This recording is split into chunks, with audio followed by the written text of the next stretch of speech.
Hello, it's Mrs. Nelson. I have a wonderful Thanksgiving tale here. It's called "Twas the Night Before Thanksgiving."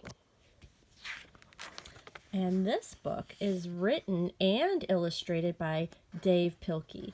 Some of you might be familiar with some of his books. He writes the Captain Underpants series.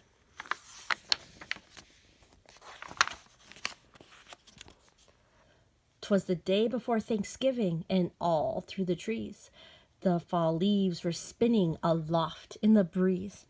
8 children had boarded their school bus with grins, in hopes that a field trip soon would begin. They sang as they rode through autumn terrains, while visions of drumsticks danced in their brains. Over rivers, through woods, with winding and weaves, their school bus sailed on through the newly fallen leaves. When out on the road there rose such a clatter, they threw down their windows to see what was the matter. And what with their wandering eyes should they see but a miniature farm with 8 tiny turkeys, and a little old man so lively and rugged, they knew in a moment it was Farmer McNugget. He was dressed all in denim from his head to his toe, with a pinch of polyester and a dash of Velcro. And then in a twinkling they heard in the straw the prancing and pawing of each little claw. More rapid than chickens, his cockerels they came. He whistled and shouted and called them by name. Now Ollie, now Stanley, now Larry and Moe, on Wally, on Beaver, on Shemp and Groucho.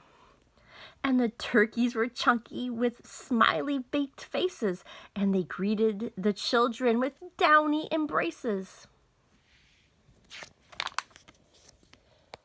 So out through the barnyard they ran and they flew, and they gobbled and giggled as friends sometimes do. Then somebody spotted an axe by the door. She asked Farmer McNugget, "What is this for?" With a blink of his eye and a twist of his hand, the old farmer told a grim tale of dread. "Tonight," said McNugget, "those feathery beasts will be chopped up and roasted for Thanksgiving feasts."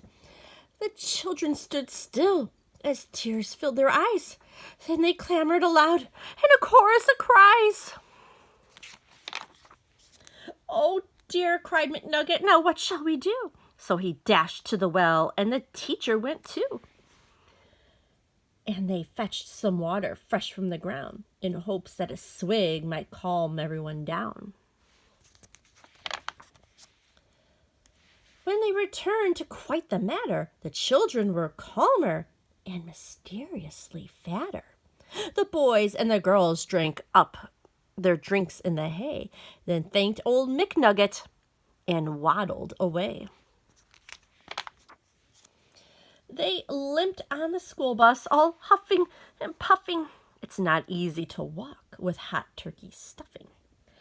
And then as the school bus drove out in the night, McNugget looked around.